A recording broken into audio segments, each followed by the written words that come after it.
नमस्कार मित्रांनो, माझं नाव आहे वेदांग आणि मी तुमचं स्वागत करतो वेदांग गार्डनर यूट्यूब चॅनलमध्ये।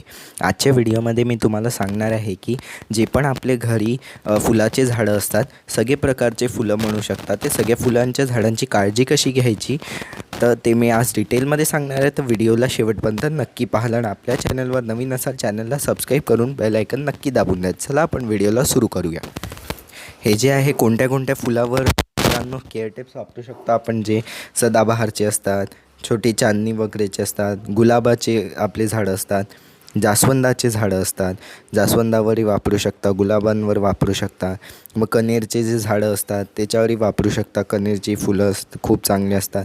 मग चाफ्याचे फुलं त्यांच्यावरही वापरू शकता। तर सगळे प्रकारचे फुलाची जेवढेही फुलं आहे, आपले झेंडू वगैरे किंवा हे असे आपले छोटे चांदणीचे वगैरे झाड, सदाबहार वगैरे, त्या सगळ्यावर हे वापरले जाऊ शकते। तर ही टिप सगळ्याच झाडांसाठी आपल्याला वापरायची आहे।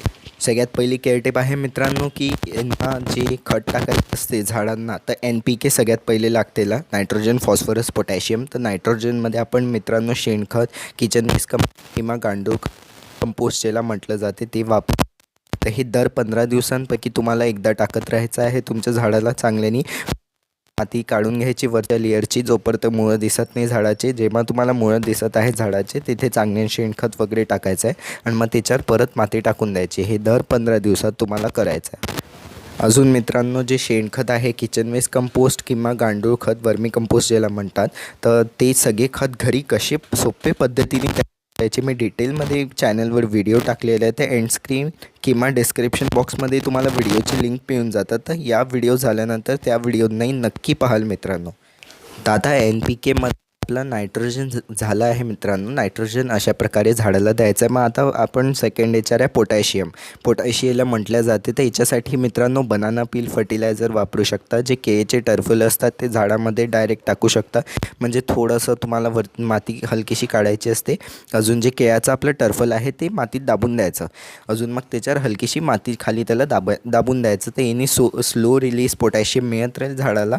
अजून हे पोटॅशियम अजून फॉस्फरस दोन्ही मिळत राहील, तर चांगल्याने हे झाडाला ॲब्झॉर्ब होत राहील। पण मित्रांनो, हे खूप हळूहळू होते, अजून म्हणजे पटकन झाडावर रिझल्ट्स नाही दिसत आपल्याला, फुलं खूप पटकन नाही दिसत, थोडे 15-20 दिवस लागून जातात त्याला। तर फास्ट रिझल्टसाठी मित्रांनो जे पोटॅश नावाचं खत येते, पोटॅश फर्टिलायझर, तर ते तुम्हाला वापरायला पाहिजे।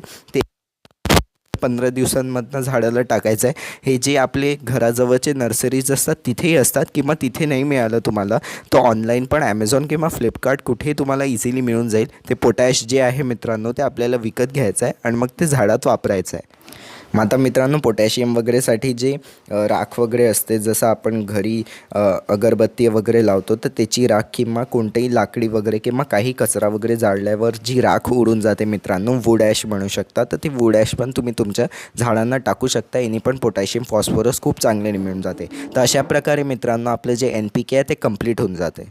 आता काही ॲडिशनल न्यूट्रिएंट्स लागतात, जसं की आहे मित्रांनो मॅग्नेशियम, म्हणजे ते आपल्याला मॅग्नेशियम सल्फेटपासून मिळते। त्याचंच दुसरं नाव आहे ॲप्सम सॉल्ट। तर ॲप्सम सॉल्ट मित्रांनो काय असते, अजून हे झाडावर कसं वापरायचं असते, मी माझ्या चॅनलवर डिटेलमध्ये टाकून ठेवलेलं आहे। ॲप्सम सॉल्ट कसं झाडात वापरायचं असते, तर ॲप्सम सॉल्ट ही नक्की वापरा, याने फुलं खूप जास्त वाढतात, झाड हिरवंगार होते। तर ॲप्सम सॉल्ट पण तुम्हाला झाडामध्ये वापरायला पाहिजे। 1 चमचा तुम्हाला 1 लिटरमध्ये टाकायचा आहे आणि चांगल्याने तुमच्या झाडावर स्प्रे करायचा आहे। तो जो मित्र व्हिडिओ आहे तो मी कमेंट बॉक्समध्ये म्हणजे डिस्क्रिप्शन किंवा एंड स्क्रीनवर टाकून देईल, त्या व्हिडिओला नक्की पाहाल। त्याच्यात सांगितलं ॲप्सम सॉल्ट काय असते आणि झाडात कसं वापरायचं, नक्की वापराल मित्रांनो। ॲप्सम सॉल्ट फर्टिलायझर खूप चांगलं असते झाडांसाठी। आताच मित्रांनो, झाड जे आहे आपले फुलांचे, जास्वंद म्हणा की गुलाब वगैरे, त्यांना खूप जास्त किडे लागतात। बाकी झाडांना फार कमी किडे लागतात, पण आपलं जे गुलाब अजून जास्वंद म्हणजे रोज अँड हिबिस्कस जे आहे त्याला फार किडे लागत राहतात। काळे किडे, एफिड्स वगैरे, मिलीबग्स किंवा ब्लॅक बग्स, खूप किडे लागतात। तर त्याच्यासाठी आपल्याला 1 लिटरमध्ये कडुलिंबाचा 1 चमचा टाकायचा आहे। चांगल्याने ते झाडावर त्याचं स्प्रे किंवा फवारणी करायची आहे। 1 लिटरमध्ये 1 चमचा कडुलिंबाचं तेल टाकायचं आणि चांगली स्प्रे मारत राहायचं करायचं जेव्हा किडे तुमच्या झाडाला लागतात तेव्हा, किंवा तुम्ही जे घरी आपलं हे बनवू शकता मित्रांनो किड्या वगैरेसाठी तुळशीचा व्हिडिओ पाल, त्याच्यात मी डिटेलमध्ये सांगितलं आहे की तुळशीच्या झाडाचं पेस्ट कंट्रोल कसं करायचं. तर ते पण जे मी त्याच्यात सोल्युशन सांगितलं ऑर्गॅनिक, ते पण तुम्ही झाडावर स्प्रे करू शकता. किंवा मित्रांनो जी आपली नीमखल्ली आहे ती पण 1 चमचा तुम्ही 1 लिटरमध्ये टाकून 1 दिवसासाठी ठेवू शकता. अजून मग ते तुमच्या झाडावर त्याचं स्प्रे करू शकता. नीमखल्लीचा व्हिडिओ नाही पाहिला असेल नक्की पाहाल चॅनलवर, तोही फार छान व्हिडिओ आहे. तर नीमखल्ली म्हणजे कडुलिंबाच्या पानाचं जे खत किंवा एक पावडर असते ते घरी कशा प्रकारे बनवल्या जाते आणि ते झाडात कसं वापरायचं असते, तर तोही व्हिडिओ नक्की पाहाल. अजून नीमखल्ली पण झाडांमध्ये तुम्हाला नक्की वापरायचे, खूप चांगला खत असतो, फंगस वगैरे नाही लागत आणि झाडावरचे सगळे किडे मरून जातात. आता 5वा पॉईंट आहे मित्रांनो मुंग्या, स्नेल्स, गोगलगाय किंवा स्पायडर वगैरे जे फार लागतात आपल्याला पावसाळ्यात वगैरे पाहायला फार मिळतात. तर त्याच्यासाठी काय करायचं, बोरिक ॲसिड जी येते, बोरिक ॲसिड आपल्याला पॉटमध्ये चारी बाजूंनी चांगल्याने टाकून द्यायची आहे. त्यांनी काय होणार, मुंग्या वगैरे स्नेल्स जे आहे ते तुमच्या झाडाला नाही लागतील. अजून मित्रांनो जे आपलं तिखट असते, तिखट पण तुम्ही आपल्या पॉट्समध्ये स्प्रिंकल करू शकता. हे तेव्हाच करायचं जेव्हा पॉटमध्ये खूप जास्त गोगलगाय आणि मुंग्या लागले आहे, नाहीतर हे तुम्हाला नाही करायचं आहे. बोरिक ॲसिड तुम्ही बिंदास तुमच्या झाडांमध्ये वापरू शकतात, फार छान रिझल्ट्स मिळेल, मुंग्या वगैरे नाही लागणार, अजून सगळे गोगलगाय वगैरेही चालले जातील. 6वा पॉईंट आहे pinching and pruning. Pinching pruning म्हणजे मित्रांनो हे कटिंगचंच आहे, म्हणजे छटाई वगैरे झाडाची चांगल्याने करत राहायची. अजून हे केव्हा हार्ड प्रूनिंग केव्हा करायचं असते, म्हणजे एकदम तुम्हाला चांगल्याने झाडाची खूप चांगली बारीक कटिंग केव्हा करायची असते ते सांगतो.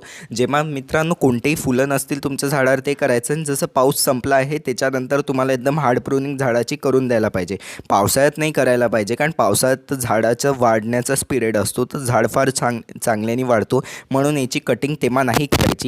जसा याचा वाढण्याचा आता सीझन पावसाळ्याचा निघून जाईल त्याच्यानंतर चांगली याची आपण बारीक कटिंग करू शकता. आणि बारीक कटिंगने काय होते मित्रांनो, खूप चांगल्या नवीन फांद्या येतात, नवीन फूल लागतात, अजून झाडा पहिलेपेक्षा जास्त फूल लागणं सुरुवात होऊन जाते. अजून तेव्हाही करायचं जेव्हा की मित्रांनो आपल्याला कोणतेही फूल किंवा कळ्या आपल्या झाडावर नाही दिसत, तेव्हाच मग कटिंग करायची. पण तुम्ही नॉर्मली पिंचिंग वगैरे करू शकता. पिंचिंग काय म्हणजे हे वरचे जे 3 पानं असतात ना ते तुम्हाला तोडत राहायचे. 3 म्हणजे वरचा जो पानांचा सेट असतो त्याला पिंच म्हणजे वरतून तोडत राहायचं. पानांना तोडल्याने काय होईल, नवीन पानं आपल्या झाडाला निघत राहतील, अजून त्या आजूबाजूनी नवीन फांद्या येतील, अजून जास्त फूल त्याला लागतील. आणि मित्रांनो हार्ड प्रूनिंग म्हणजे एकदम बारीक कटिंग केल्यानंतर जे आपले वरतून जिथून आपण कापलं होतं फांदीला त्याच्यावर तुम्हाला माती लावून द्यायची, किंवा आपले जी हळद आहे ती लावायची आहे झाडाला, किंवा तुमच्याकडे फंजीसाईड असेल कोणतं तर फंजीसाईड तुम्हाला लावून द्यायचं आहे. यानी फंगस नाही लागणार आणि वरची आपली जी दांडी आहे ती वाढणार नाही आणि आपलं झाड उगू शकणार. 7वा पॉईंट आहे मित्रांनो फंगस वगैरे अटॅक होत राहतो झाडावर, त्याच्यासाठी मित्रांनो नीमखल्ली जी आहे मी पहिले सांगितलं तुम्हाला, व्हिडिओ नक्की पाहाल, ते घरी बनवाल आणि ते वापराल. किंवा तुम्ही इनऑर्गॅनिक वापरत असेल तसं इनऑर्गॅनिक नाही वापरायला पाहिजे, ते झाडासाठी चांगलं नसते. पण तुम्ही वापरत असाल तर इनऑर्गॅनिक फंजीसाईड पण टाकू शकता झाडाला, किंवा आपलं ऑर्गॅनिक नीमखल्ली तर बेस्ट आहे, ते झाडामध्ये नक्की वापरा. मित्रांनो हा 7वा 8वा पॉईंट होता. 9वा पॉईंट आहे मित्रांनो ऊन किती पाहिजे असते झाडांना, जे आपले फुलाचे असतात त्यांना 4 ते 6 तासाचं तरी मिनिमम ऊन लागलं पाहिजे मित्रांनो, आणि अशा जागेवर ठेवा जिकडे त्याला सकाळचं ऊन चांगलं मिळते झाडाला. 10वा पॉईंट आहे मित्रांनो वॉटरिंग. याला जास्त पाणी नाही टाकायचं, ओव्हर वॉटरिंग नाही करायचं असते. आणि तुमचं ड्रेनेज सिस्टम कुंड्यांमध्ये असेल तर चांगल्याने तुमचे छिद्र असले पाहिजे कुंड्यांमध्ये. 11वा पॉईंट आहे मित्रांनो की माती कशी बनवायची असते कुंड्या वगैरेमध्ये लावण्यासाठी, तर 50% आपल्याला नॉर्मल जी आपली काळी माती असते महाराष्ट्राची ती घ्यायची आहे. 30% त्याच्यात रेती जी आहे कन्स्ट्रक्शन सँड ती वापरायची आहे. अजून 20% मग आपल्याला कंपोस्ट किंवा कोणतेही खत जे आहे मी तुम्हाला पहिलेच सांगितलं ते कोणतेही खत टाकू शकता. आणि 2 चमचे नीमखल्ली टाकून द्यायचं, आणि फंजीसाईड असेल तर फंजीसाईड टाकायचं आहे. याला चांगल्याने मिक्स करायचं आहे आणि आपले सगळे फुलांचे झाडं याच पॉटिंग मिक्समध्ये आपल्याला लावायचं आहे. याच्यात फार छान राहील आणि छान उगतील तुमचे झाडं, चांगले फुलं त्याला लागत राहतील. 12वा पॉईंट आहे मित्रांनो रिपॉटिंग केव्हा करायची, जोपर्यंत तुम्हाला दिसत नाही की मुळं एकदम रूट बॉन्ड होऊन गेल्या किंवा ते एकदम माती कडक होऊन गेली आहे, तोपर्यंत तुमच्या झाडांना रिपॉट नाही करायचं. 1 वर्षातनं एकदा तुम्ही रिपॉट करू शकता. मित्रांनो शेवटचा पॉईंट आहे की सगळ्यात बिनर फ्रेंडली आणि खूप जास्त फुलं देणारे कोणते झाडं असतात. जास्वंदाचं आहे, गुलाबाचं झाड आहे, झेंडूचं झाड, मोगरा, बोगनविला, सदाबहार, मॉस अजून सूर्यफूल म्हणजे सनफ्लावर, हे काही कॉमन झाडं आहे जे फार फुलं देतात, तर हे तुम्हाला लावायला पाहिजे. कसा वाटला व्हिडिओ आवडला असल्यास व्हिडिओला लाईक करा, शेअर करा, माझ्या चॅनलला सबस्क्राईब करून बेल आयकॉन नक्की दाबून द्या. मित्रांनो व्हॉट्सअपचा ग्रुप जॉईन करू शकता, मी लिंक कमेंट डिस्क्रिप्शन दोन्ही याच्यात टाकून देईल. त्या लिंकला क्लिक करून आपण व्हॉट्सअपच्या ग्रुपला जॉईन करू शकता. झाडासंबंधित तुम्हाला काही प्रश्न विचारायचे असतात त्या ग्रुपवर मला विचारू शकता. आता मित्रांनो तुम्हाला स्क्रीनवर व्हिडिओज दिसत असते त्यांना क्लिक करून तुम्ही पाहू शकता. धन्यवाद.